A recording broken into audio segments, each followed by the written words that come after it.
At 45, most people choose calm. They protect their name, their work, their future. They learn how to live with what they know and keep quiet about what they don't. That's why when Jessica finally spoke, it didn't feel impulsive. It felt overdue. This wasn't someone chasing attention. This was someone who had been carrying a weight for years and realized silence had started to cost more than truth for a long time. Jessica watched one version of Meghan Markle harden in public. She watched the interviews replay. She watched headlines repeat themselves until they became accepted fact. And she watched another version stay locked away, never spoken, never challenged.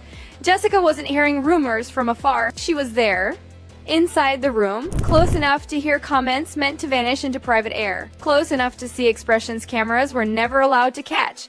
She believed loyalty meant endurance. You don't repeat private moments. You protect your friends. You stay quiet until staying quiet starts to feel like participating. According to Jessica, the shift wasn't dramatic. It wasn't a single explosion. It was a pattern. It started with how Meghan spoke about the Queen, not with anger, not with fear, with dismissal, casual, effortless, almost bored. She's just a little old lady in a hat.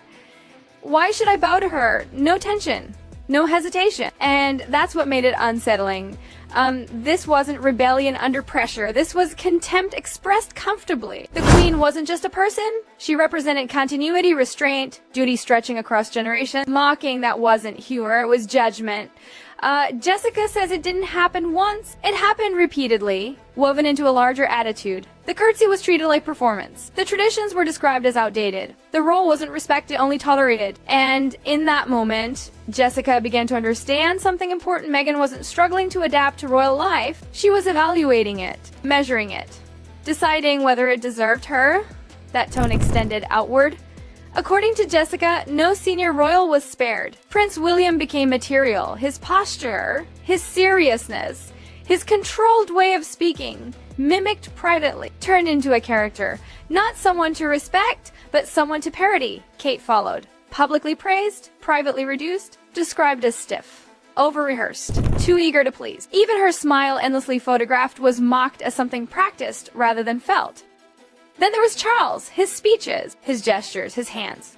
All reportedly became part of private impressions, delivered casually, confidently, like commentary from someone who believed no line could be crossed because there were no consequences. But what struck Jessica the most wasn't about glamour or power, it was about Princess Anne.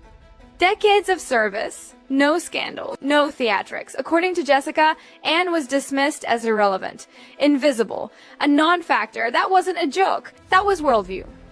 In Meghan's private hierarchy, relevance mattered more than duty. Visibility mattered more than service. If you didn't command attention, you didn't command respect. And that's when the clash became clear. The monarchy is built on endurance. Meghan, as Jessica experienced her, was built on impact. Those two values don't coexist quietly. The moment that broke something for Jessica didn't happen at a palace or a public event. It happened at a dinner party, a private table, a trusted circle. No cameras, no staff, just conversation. Meghan was relaxed, confident, in control. Someone mentioned the Queen, and without pausing, Meghan said, if it weren't for me, they'd still be stuck in the past. I'm the only interesting thing that's happened to that family in decades. That sentence didn't land like a joke. The room went still, laughter died, faces changed. Jessica remembers Harry looking down at his glass instead of at his wife. That's when mockery became belief. Belief turned into entitlement. And entitlement doesn't share space with loyalty.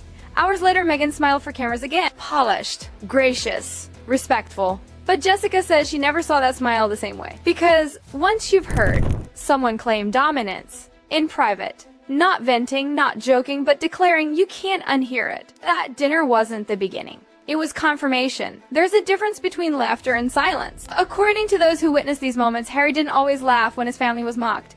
Sometimes he did, sometimes he didn't. But one thing stayed consistent. He didn't stop it. Silence isn't neutral. Silence is permission. It's what happens when loyalty splits in two and neither side wins. Harry was raised to revere his grandmother, to understand duty not as performance but inheritance. But he was also a husband. And in those rooms, the balance was clear. Meghan spoke. Others adjusted.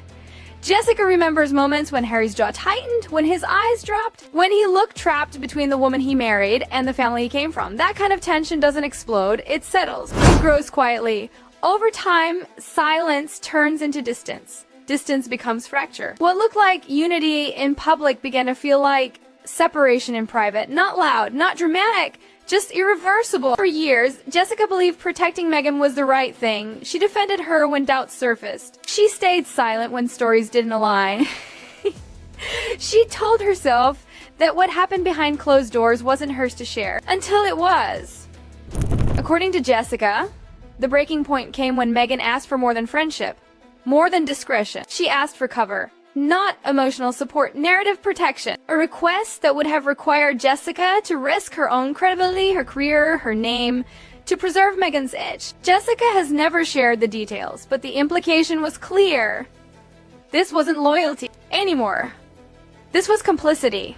When Jessica refused, the friendship didn't fade. It vanished. Messages stopped. Access disappeared. Years of trust erased overnight. That's when silence stopped feeling noble and started feeling dangerous. Because loyalty that demands self-destruction isn't loyalty, it's leverage. Jessica realized she had been expected to carry secrets indefinitely, without protection, without gratitude, without limits. That realization didn't make her angry, it made her honest. Looking back, nothing about this feels sudden. The mockery, the silence, the fractured loyalties, the quiet positioning, they weren't accidents, they were steps. The crown was never just a symbol, it was a contract.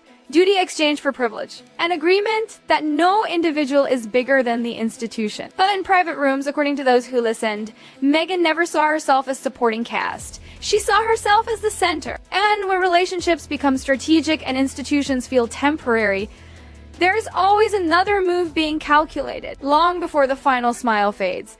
The ending doesn't begin when doors close. It begins when someone stops believing the door matters at all.